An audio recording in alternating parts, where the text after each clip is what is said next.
Today's daf we're going to be learning is daf Bava Kamma daf ayin chet.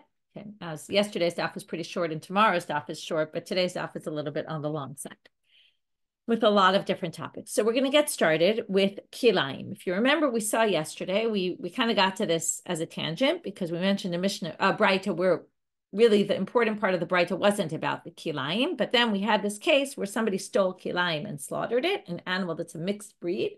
You're liable for the 4 or 5 payment, to which the Gemara said, wait a minute, didn't Rava say that anytime it says se in the Torah, and in our pasuk, obviously it says shor or se, so says in the pasuk, doesn't it come to say not kilayim, not mixed breeds? Which we said, here there's an exception because it says o, and o comes to include. And then we said, but wait, o somewhere else, shor o kesef o es, if you have a bull or a sheep or a goat that you want to bring, right? Those can be a korban, a sacrifice, only starting from day 8, but they can be used as sacrifices. And there, O came to exclude kilayim. And then we said, well, it depends on the context, because there it was talking about animals that could have been kilayim, could have mixed together, like a keves and an es, or a kesef and es, which is the same thing. But in our pasuk, it couldn't have. Now, again, once it couldn't have, you wouldn't have thought of kilayim, so the O comes to include kilayim. Where it says you could have theoretically had kilayim, you would have thought kilayim is yes included. Comes the O to tell you no, it's not what you thought. So that's where we ended yesterday. And just to point out one other thing we saw in that drasha with the shor kesef o es, there's 2 O's in that pasuk. One was to exclude mixed breeds, that basically they can't be used as korbans for sacrifices. And the other was to exclude not only kilayim, but even if it was born, let's say, from 2 sheep, but it looked like a goat, that's called nidmet, you even can't bring that as a sacrifice. So now the Gemara says, wait a minute. You tried to say it all depends on the context. And the context of that pasuk was a keves and a kesef and an es, which are from the same family and could theoretically, not enough of the same family. They're called mixed breeds, but they're close enough that they could be breeded together. But gabe kodashim nami ne'amal, okay, the top of our daf. Also in that pasuk, it says, if you're saying it all depends on the context, and in fact, the O is darshan specifically from the O of shor o kesef. Now, shor and kesef can't be breeded together because they're 2 very different types. And therefore, because it says it there, you can't have a mixed animal from a bull and a sheep, and vinirabe, then you should say, if it all depends on the context there is 2 animals that couldn't have kilayim, and therefore we're going to say, maybe comes to include kilayim, just like in our pasuk. Shor or seh, shor or kesef, it's all the same. So now, the answer, no, but look at the end, since the end of that pasuk, again, not the end of that phrase, has 2 animals that could be bred, therefore, the Resha also is going to say, and therefore, again, they can be bred, in which case, O is coming to say, no, crossbred animals don't count. And therefore, the Resha also. In other words, we're going to take from this, for the context of the end of that phrase, we're going to apply that to the beginning of the phrase. To which the Gemara says, Adrabah, what do you mean? You could say the exact reverse. Midaresha l'rabot, sefanami l'rabot. Since the context of shor or kesef is 2 animals that can't be bred, then let's take that and say that O comes to include a mixed breed and throw that onto the second part. So basically, this seems a little bit random that we're going in that direction and not that direction. So to answer this, the Gemara is going to say, let's try filling in the blanks and seeing which makes the most sense. Okay, we can either say O is to include mixed breeds or O is to exclude. So which let's play it out and see how it goes. Iyamart bishlama. Now we talked yesterday about a bishlama structure. This is a bit of a play on the bishlama structure. It's a little bit different. It's an iyamart bishlama, which means if you're going to fill in the blanks this way, then bishlama, it will work. But ela iyamart bishlama, but if you say it like this, it's not going to work. That's the structure always. So let's put it in and let's see. If you're going to say lima'et, so iyamart bishlama lima'et, if you're going to say it comes to exclude kilayim, then it's going to make sense. Why? Because look at the drasha again. What did the drasha say? Shor o kesev o es. There's two O's in that pasuk. The first O is lerabot, is prat lekilaim, and O is prat lenidme. Okay, so O kesev comes to exclude kilaim. O comes to exclude this nidme, this animal that looks similar, but really isn't even a mixed breed. And yet it still can't be a sacrifice. So if you say it comes to exclude and say you can't bring a mixed breed and you can't bring an animal that looks like the wrong animal, who well, that's why you need two O's, one to exclude this and one to exclude that. Why? You might have thought if you just got rid of kilaim, you wouldn't have necessarily thought that you were going to also not be allowed to use a nidme. It's not the same thing. A nidme has two parents who are sheep, let's say. So if it's two parents who have a sheep who are sheep, but they look like from the sheep family, but they look like a goat, so you might have thought, okay, well, that's not a mixed breed. Maybe that's allowed. So that's why you need the second one to come and say, no, also that you can't bring. But but if you say it's coming to include kilaim, that a mixed breed it can be brought as a sacrifice, well, now you can figure out the rest. Why would you need to say, O comes to include kilaim, and then the second O comes to include a nidme? If you're already going to include mixed breeds, of course you're going to allow for a sacrifice, an offspring of two sheep that looks like a goat, because why would you think otherwise? So that's why it makes more sense to do the drasha the other way, because there are two O's and they're coming to teach two different things, two different types of things that are not going to be included, and therefore not be included is the way to go. To be included wouldn't really make any sense. So now that was finishing up that section, but we have one last thing to finish up, which will take us to the next step, which is Elahada amarava zebana av. We started out with this question. Rav says se always means to exclude mixed breeds. And here you're including, how does that make sense? Our pasuk said se, to which we said our pasuk's an exception to the rule. But now they want to know, well, where does the rule apply?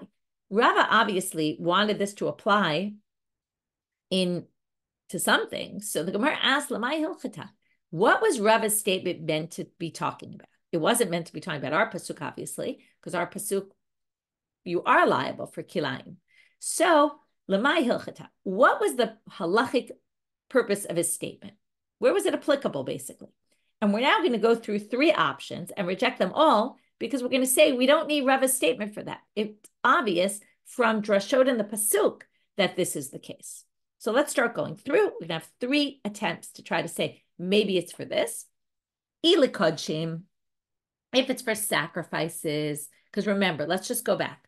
Where was it said about the sed that he learned it from? We had two options, either by the kosher animals, sekvasim and sebizim, right? And therefore we said, oh, it means only, right, that it's no kilaim. It has to be sekvasim, seizim, that comes to separate types, that you won't have kosher animals that are mixed. And then that's where he said it, and then it would have to apply to somewhere else.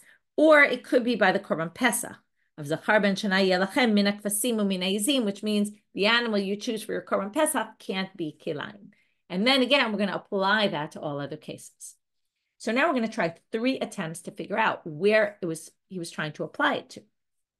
So ila kodashim, well, we already just said that by kodshim, right? So it can't be for a sacrifice that you can't use kilaim, and that was what his statement was all about, because there's a unique drasha there that already teaches you that, which we just saw.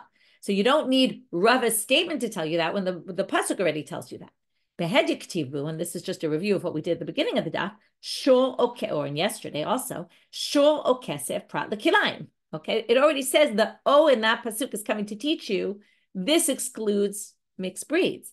So if the pasuk already said that, well, you don't need Rava to tell you, oh, take the paradigm of seh that appeared either by kosher animals or by Korban Pesach and apply it to there, because you don't need that. You already have it from its own pasuk. If it's for maaser of animals, okay, that you don't take the animal tithes, you would take every 10th animal. Okay, that was where you would have it go under your stick. Okay, we'll talk about that pasuk in a minute. Kol asher yavol tachat hashevet comes up in Nitana Tokef, that we're like sheep passing before God one by one. That's how they would have them go. out of the pen. It would go one by one by one by one, and then the 10th they would kind of say, "Oh, you're the 10th," and separate it. So if it's lamaser, tacha yalef mikodshim. Well, by the pasuk about the animals and who could be brought as a korban, it says tachat imo. It has to be 7 days, tachat imo, and then after that it could be for a korban. And by maser, it says kol asher ya'avor tachat hashevet. Anyone that passes under the staff. So tachat is gzera shava. Whatever's true for that is true for that. So once you have it by kodshim, you can learn from there to maser. So you don't need Rava's statement for that either. Ila b'chor, this is going to split up into two. We're going to have two possible ways we could have learned it from b'chor, which all the more so teaches us we definitely don't need Rava's statement for that. First one's going to be very similar. Okay, b'chor is your firstborn animal, goes to the Kohen. So now, but not if it's kilayim, basically. Ha'avara yalef mi ma'aser. Okay, this is a transitive property. But once you learn from kodshim to ma'aser, you then have another gzera shava from ma'aser to b'chor, because it says kol asher ya'avor tachat hashevet, and it says by pidyon, it says v'ha'avarta kol peterechem. You should pass each firstborn. So the word pass appears in both. So from there, we're going to, or under, it's the same root.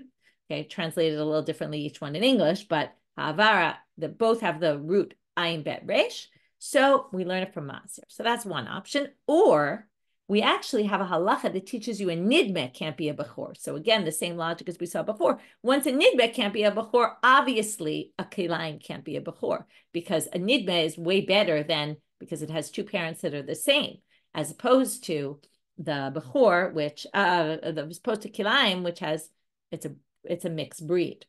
So nidmeh amart lo. Now, how do we know nidmeh can't be? Because the pasuk says ach bechor shol. Now you have to read the rest of the beginning of that pasuk to understand better. O bechor kesef, o bechor ez. Okay, don't redeem them. They're sanctified. This is all about the bechor. But notice it says the bechor of a shor, the bechor of a kesef, the bechor of an ez. Now it could have just said ach bechor shol o kesef o ez. Why does it have to repeat the word bechor by each one? So they say to teach you that they have to be distinct, and not only distinct, but they can't be nidmeh. That's what they're saying. Ad shehu shor b'chol shor, until he's a shor, his bechor is a shor and looks like him. Okay, it doesn't say that in the drasha, but that's what they mean.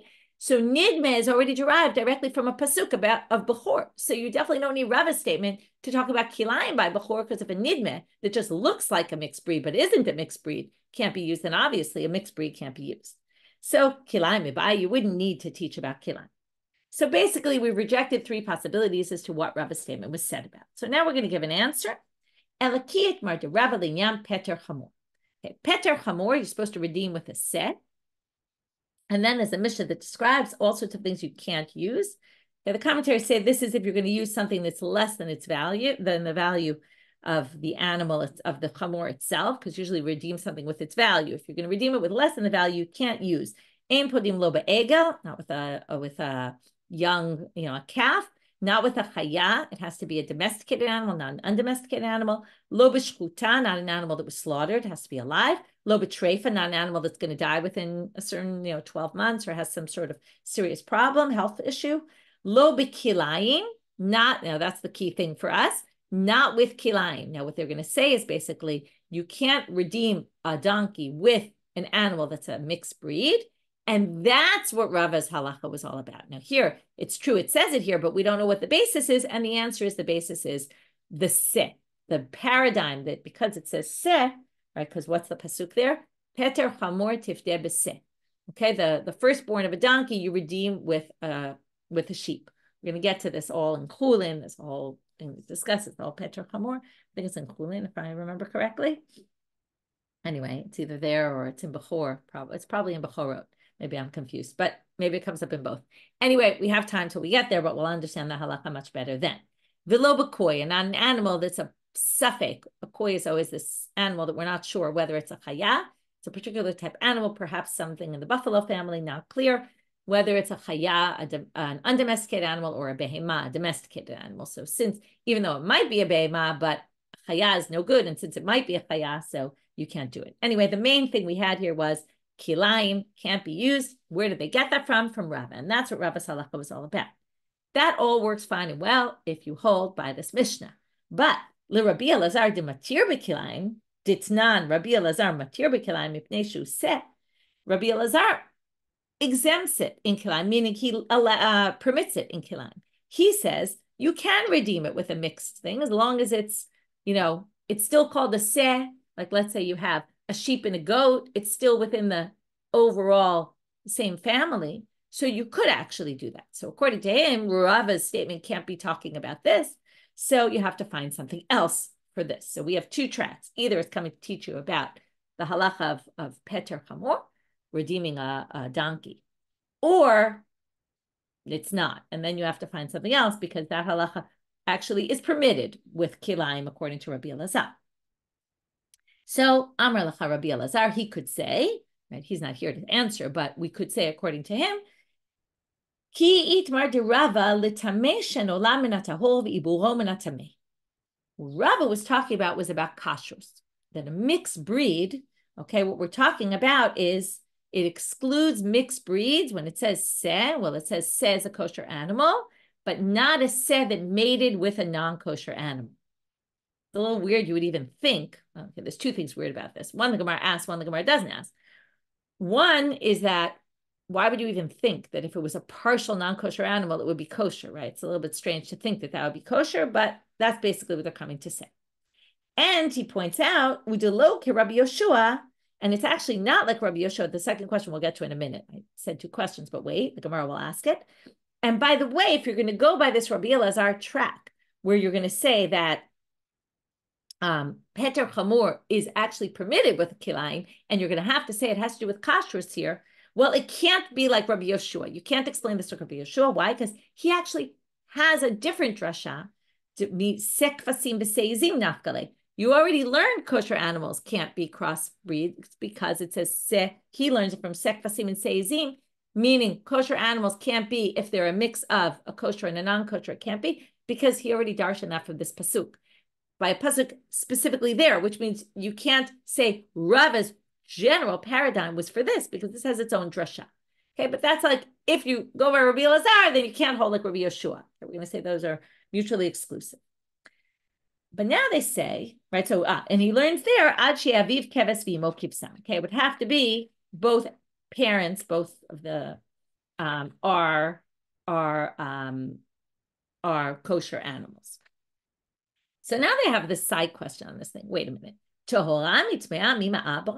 Can a kosher animal mate with a non-kosher animal? You have to remember, kosher and non-kosher animals aren't arbitrary. They're types of species. These are types that are kosher. And in fact, there's a footnote in the Quran that basically says it's actually very unlikely that most kosher and non-kosher animals actually really can't mate with each other, okay, because they're different types. And even ones that are similar types, like pig, could be in the similar category to some others, but they don't mate. So basically, he says there's actually validity to this question in reality. So could they really impregnate? To which they say, there could be a case. And what's the case?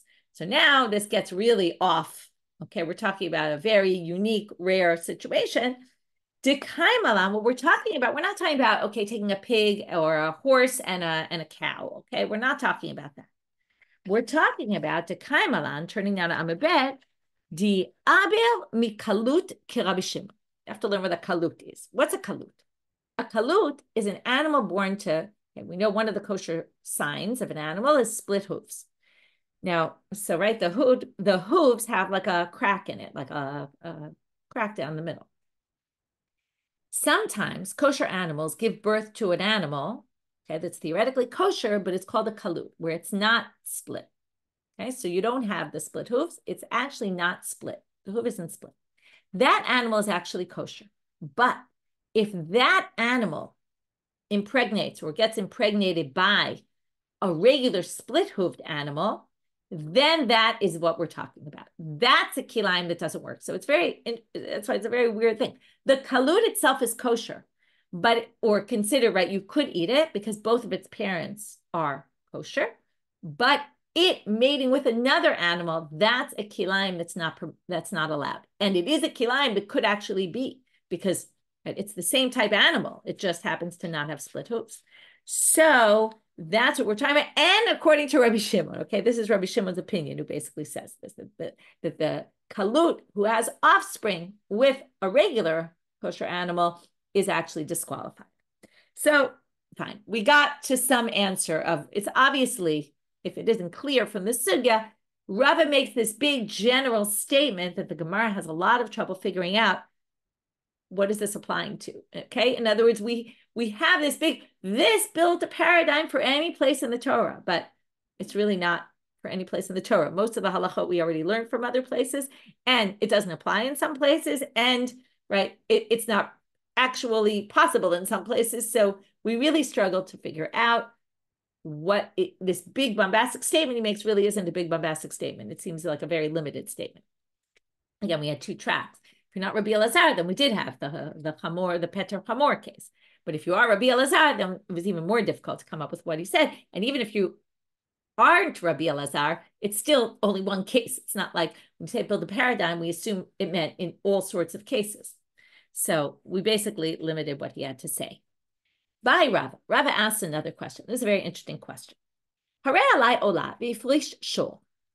Naomi says, I'm taking upon myself a korban. I'm going to bring a korban olah.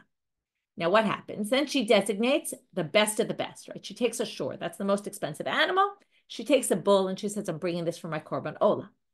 Now, if you remember, what did Rabbi Shimon say? Rabbi Shimon said, because if Ruth now steals that shiur, Naomi is going to have to replace the animal, right? For all sorts of reasons, then we'll have to replace the animal. If Ruth steals it, if Naomi loses it, if the animal runs away, if the animal gets a blemish, okay? For all sorts of reasons, she's going to have to replace the shiur. Forget the blemish case, it's a little more complicated. But in any case, lots of situations, Naomi's going to have to replace the shiur.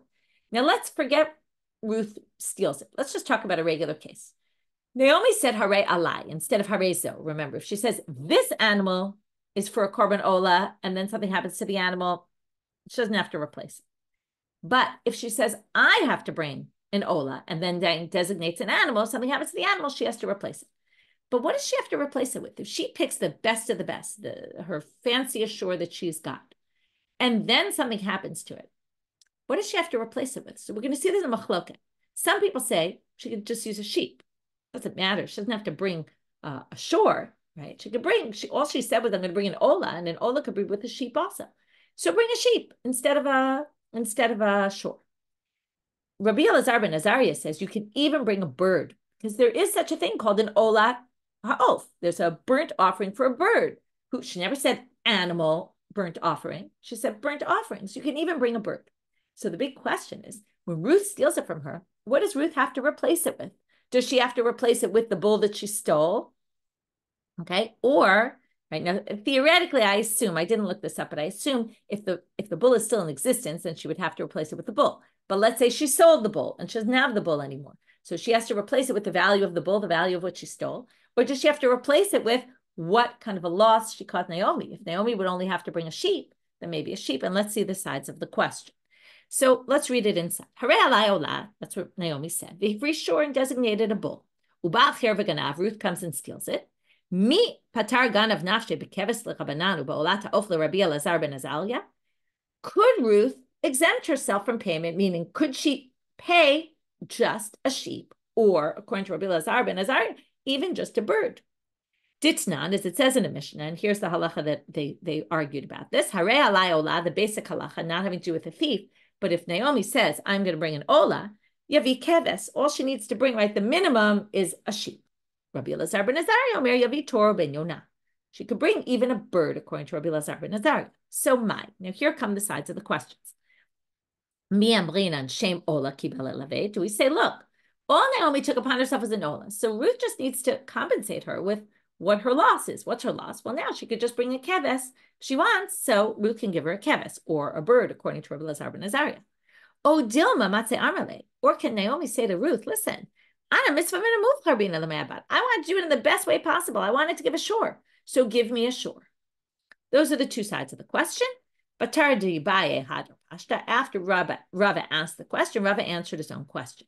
Ganav patar atzmo bekeves l'Rabbanan u'ba'olah ta'of l'Rabbi Elazar ben Azariah. Very interestingly, Ruth only has to compensate Naomi for the loss for just the fact that now Naomi has to bring either a keves or even a bird. If you hold like Rabbi Elazar ben Azariah, she doesn't actually have to compensate her with the shiur.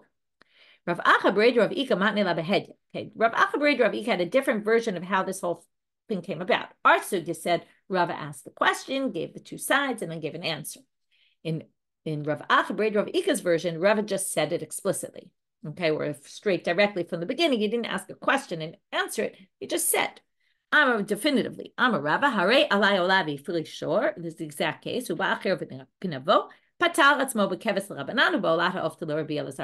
he just basically said the halakha that he said a minute ago in the other sugya where he answered his own question. Mishnah, why they bring that as a good question? Just a different version of how it came about. Now the Mishnah talks about partial selling or non-complete slaughtering. Okay, so they're very similar because we're going to have somebody stole and then did a sale but didn't fully sell the animal, or did a shchita but didn't do a kosher shchita. So we have this Mishnah. Okay, so mecharo chutz me'achad mimea shabo o shayta bo shutafut. Okay, if they sell chutz me'achad mimea shabo, you sell something but leave over 100th for yourself. Now they don't mean literally 100th, and we're measuring. But if you leave over some part of it for yourself, which we're going to have a whole discussion, what part, doesn't matter which part, but you basically sell the animal that you stole, but part of it you reserve for yourself still. So I do a partial sale of it, okay? This could be, I'm selling the animal to you for, you own the animal, but I'm going to work it every Monday, okay? Or I'm going to keep the shearings of the sheep.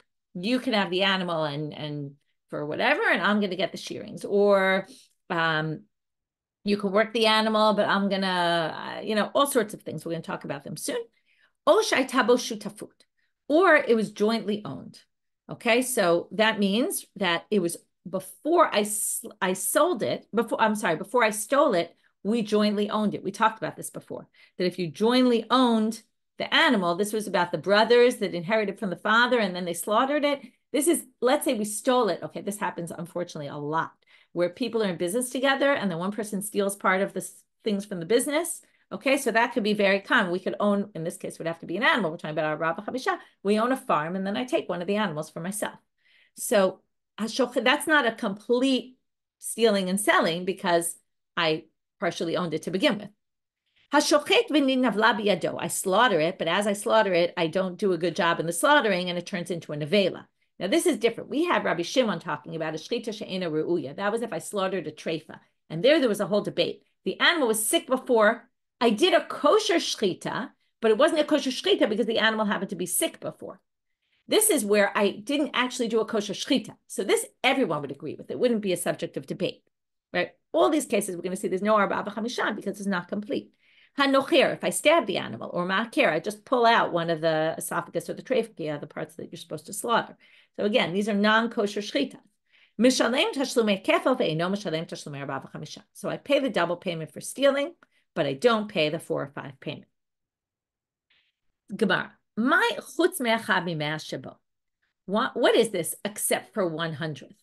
So they say, Amarav chutz midavar hanitar imo b'shchita. This excludes something that was permitted by shchita. This is we're going to see some weird terminology. We're going to have to explain them.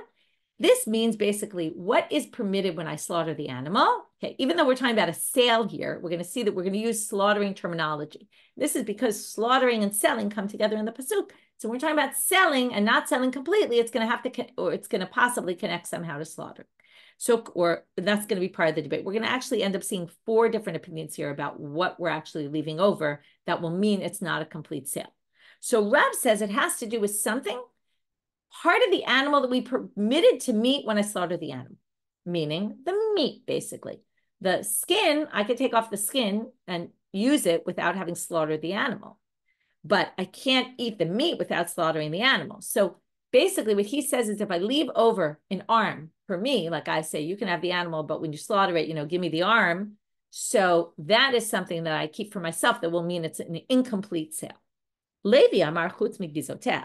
Levi goes very far and he has the maximalist position, which is even if I keep the shearings, which obviously have nothing to do with slaughtering, it's just some part of the animal, which we're going to talk about all these different things about how, the giza is also kind of external to the animal. It grows on the outside of the animal. We cut it off usually. It's like my hair, right?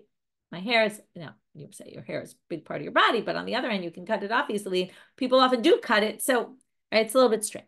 Not strange, but it's going to saying any little part you leave over is going to be considered I've left part for myself. And in fact, just like Levi, it appears in a braitot, chutz migizoteha. So now we're going to bring a difficulty on Rav from a braitot. We're going to have in the braitot 3 different positions, and none of them are going to match Rav. And then we're going to say, so how can you say what you say if it's not one of the 3 positions? We're assuming when we bring this braitot that that's all the options, because if there's already 3 in the braitot, it must be all the options. And in the end, the Gemara is going to say, oh, there's a different braitot with a 4th possibility, and that matches Rav. So that's going to be the structure of our next section. Meitive. We're going to basically talk about a bunch of different elements. So there's the yad and the regel. Now the hand, the arm and the leg are parts that the shechita permits. That's what Rav said. But here they add more. The horns, which are again kind of external. They're not connected to slaughtering at all, because it's not like you can all of a sudden use the horns when you slaughter the animal. And gizoteha, and even if you just say other than the shearings, any of these parts, if you leave over one of them for yourself, this is like Levi, because Levi gave the extreme one of the gizoteha. Everything else is more inherently part of the animal. So obviously he's going to say that's going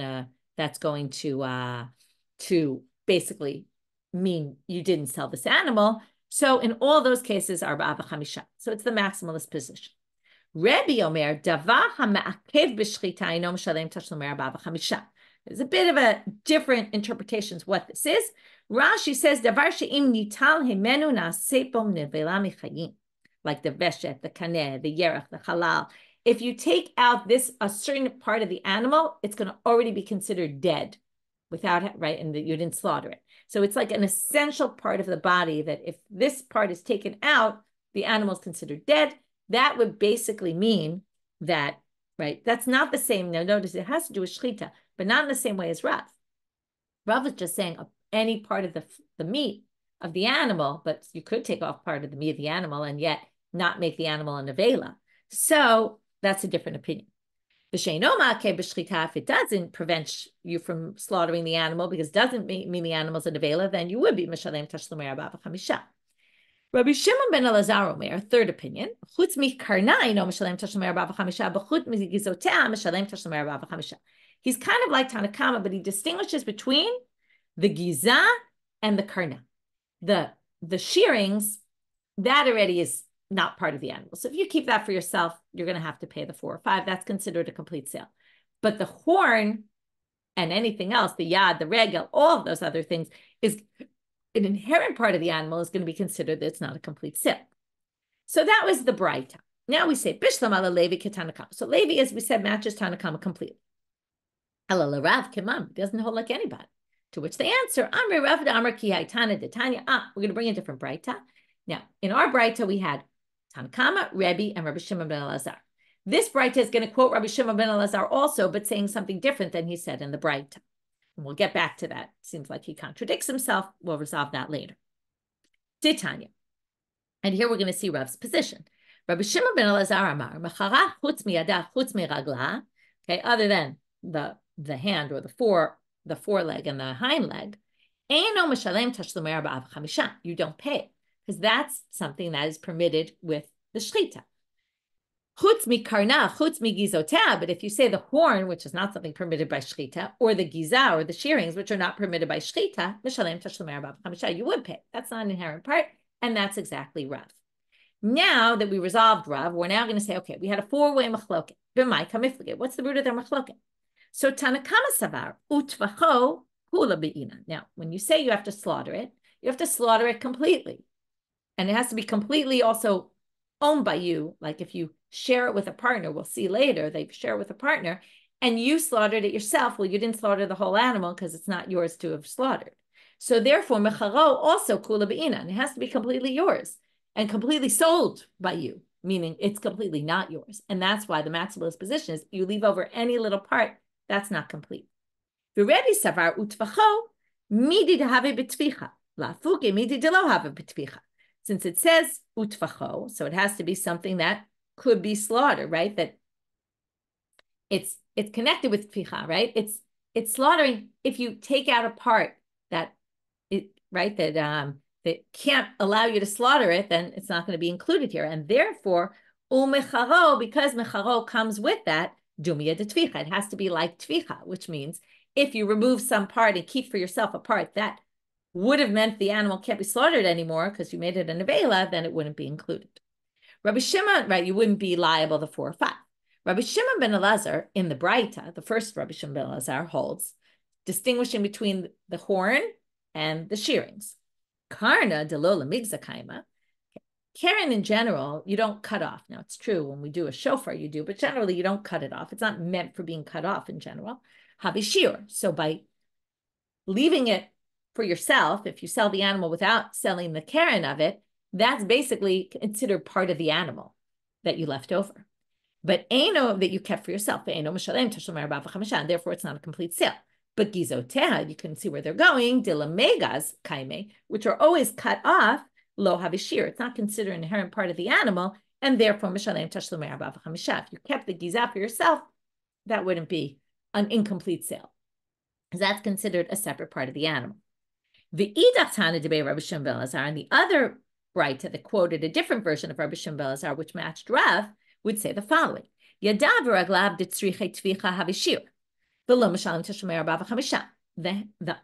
The hind legs and the forelegs, which need to be slaughtered. So, in other words, because only slaughtering is what permits them, therefore they're considered an inherent part of the animal.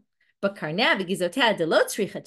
those aren't included when you slaughter the animal. That doesn't permit them. They're the same before or after. Well, then that's not considered an inherent part of the animal. It's not like leaving something over. Now the Gemara just points out, after we explained all the 4 shitot,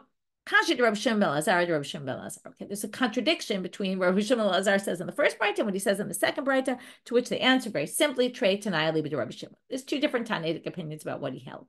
We have this all the time. It shouldn't surprise us. Tanu Rabbanan, another Braita about this. Hagonev hakitat ve'eta chigeret. There's a big debate about what the difference between kitat and chigeret is. Kitat is a leg cut off, or maybe one is the forearm and one is the hind leg cut off. Sorry, the foreleg and the hind leg. Kitat and chigeret. So it's some sort of problem in the legs of the animal. Unclear what exactly the difference between them is. Ve'eta suma. All these cases, if you sold and slaughtered or sold one of these animals, even though it seems to have this problem with it, it's not an inherent problem. We're going to basically say you're liable. And the important part for our purposes is this case, if you steal a behema of shutafim, okay, you steal someone else's shared item, you're going to be liable. V'shutafim sheganvu p'tuim. But if people steal together, they're going to be exempt. Now, we don't know exactly what this means yet. And not only that, but the first question the Gemara asks is, Vahatanya shutafim sheganvu chayavim. If people steal together, they're actually liable. So there's contradiction here. Rav Nachman is going to answer in one way. The Gemara is going to reject. Rav is going to reject his answer, and then Rav Nachman is going to answer in another way. So we basically have 2 braitot that talk about a case where partners stole, and then we have a debate about whether they're chayav or patur. So Amar Rav Nachman, lo kasha, kam b'shutaf sheganav mechavero, v'kam b'shutaf sheganav me'alma. The case where it says you're exempt is what we talked about before. If a partner steals from the other and sells it, but steals from something that was jointly owned by them, so you're not liable the 4 or 5 payment, because you're only liable if you stole it entirely, and you only stole it partially because you owned it partially. And the other is, if you jointly stole something, and then, in other words, you a shutaf sheganav me'alma, you stole something with someone else, and then only you slaughtered it. Okay? So now, Eitibe Rava le Rav Nachman. Yachol shutaf sheganav mechavero v'shutafim sheganvu yuhu chayavim. Talmud lomar utvacho kula be'inam v'leik. This Braita starts off already from the start of the Braita. You can tell it's going the wrong way. The Braita brings both cases, and it says you might have thought someone who steals from his partner or 2 partners who stole together, you'd be liable, which means if the Braita is saying you might have thought, the answer is going to be you're not liable, right? So this puts them both in the same category. And we just said one is exempt and one is liable. So that can't possibly work. So now they say, because it says utvacho and you slaughter it, kula be'inam v'leika. You need to have a complete slaughtering. Now, what's the problem in both these cases? If you stole from someone else, well, then you didn't completely slaughter something you stole, because you slaughtered half an animal that you stole and half an animal that was yours. If you steal as partners and then you do the slaughtering, well, you're only slaughtering half the animal. You're slaughtering the whole animal, but only half of it was what you stole. Half of it was what your friend stole. So both cases are incomplete. So Ella Am Rav Nachman answers lo kasha. We already learned. We're going to talk about this also tomorrow, and it's the topic of din and daf of Alanestein Hain this week, which already went up, about shlichut in slaughtering. If I slaughter on your behalf, you stole it and you gave it to me to slaughter, I slaughter it for you, you're liable. So if we steal an animal together and then I slaughter it on behalf of both of us, you knew I was slaughtering and you asked me to slaughter and we were in agreement about the slaughter, then I've slaughtered the complete animal because I've slaughtered it for you and for me. But if I slaughtered it for me and I didn't tell you I was slaughtering it for you, then I slaughtered your half of the animal also, and then I'm not liable because it wasn't my animal that I slaughtered. And it wasn't that we did the slaughtering together. Okay. By Rabbi Yirmia, we're going to end with two questions. One of Rabbi Yirmia and one of Rav Papa, which are not going to have answers. The Rabbi Yirmia one is very fascinating, particularly for women who have been pregnant before. So we will see. If I sell it and say, but not for the first 30 days, I'm selling this to you starting in 30 days, or I'm going to use it for the first 30 days and then it'll be yours. Like I sell you the animal itself, but I say, but for the first 30 days, I'm still going to work with the animal. Or or you can have the body of the animal, but I'm going to keep working the animal. It's a pregnant animal, and I keep the fetus for myself. So the question, okay, Mahu, what's the situation? They're not going to relate to the first two at all. They're only going to relate to the pregnant animal. There's a big debate in the Gemara all the time between, is a fetus considered part of the woman's body or separate from the woman's body? So now we're talking about animals here. It's the same thing. If you say it's part of the body of the animal, then we have no question. Now, because then you obviously left over part of the animal's body, in which case it wouldn't be considered a sale. The question is only asked only if you say we don't view it as a part of the mother's body. And then here's the debate. If it's not part of the body, so you would say, okay, well then you left over something that's not part of the body. Maybe it would be obvious that it's not a problem. And that's, again, what does it mean not a problem? It's a complete sale. So do we say, since it's attached, okay, it might not be part of the body, but it is attached. So maybe that means you're leaving over part. But maybe we say, since the fetus is going to come out at some point, so right now it's in the body, but it's really going to come out at some point. So therefore, maybe it's not considered part of the body. That's one way of reading his question. Some people say, do we say, since it's not part of the mother's body, therefore it's not considered leftover at all? Now, this has nothing to do with a pregnant woman. It's all a halakha about animals. There's something called a ben pikuah, which we'll learn about also, which is when you slaughter the mother, if the fetus is inside of an animal, the fetus is permitted even without shchita. Okay, if the fetus is born dead, you can eat it as is. You can stab it if it's not dead. Okay, no, you don't need shchita for that animal. So they say, even though it's not part of the mother's body, since when you slaughter the mother, and again, this is all connecting the sale and the slaughter, since when you slaughter the mother's body, the fetus is permitted, therefore, for this purpose, we're going to consider it like you left something over in the sale, and it's not a complete sale. And the Gemara answers, Teku, we don't have an answer. And Amar Papa, last question for today, Genavak ta'al mecharama. We've been talking about incomplete sales. What if you sell the animal, you cut off its leg, and then you sell it? Do we say, Mi amrina ma'di ganav halozabin, you didn't actually sell complete animal that you stole? Or do we say, oh, dilma madazabin haloshir? Well, in the end, you sold whatever was left of the animal. So it was a complete sale because you didn't leave anything over. You cut off the leg is gone. It's not like you kept, I said, I want to keep the leg for myself. No, you just cut off the leg, I guess, and threw it out or something. But the point is, whatever's left of the animal, you actually sold. So, Teku, we don't have an answer. Okay, so quick review of today's daf. We started with the kilayim situation and the exemption. Why is it included in a Rava Chamisha and exempt, right? Usually not included in most of the other cases. And we finished up this comparison. And then we went to also Rava says, Zebana'av, what was he talking about? And we had a lot of issues trying to figure out what other cases have right? Basically coming to say not mixed breeds. Then we moved on to the Mishnah about partial sales. And then we got it all into these what is considered a partial sale of an animal. If you keep what part of the animal, we have 4 different opinions. First, we tried to figure out which one does Rav fit with, and we had to find a 4th, which was a different version of Rav Shimon ben Elazar. We went through all their proofs for where they got their opinion from. And then we went to the case about the partners. And then we had different, we had these 2 braitot that contradicted. We resolved that. And then we ended with these 2 questions of Rabbi Yirmia and Rav Papa about other cases of partial sales, one having to do with fetuses and the other having to do with cut off part of the animal and then don't sell the whole thing that you stole. Is that considered a partial sale? With that, we finish for today. Wishing everybody a Shabbat Shalom and B'sorot Tovot.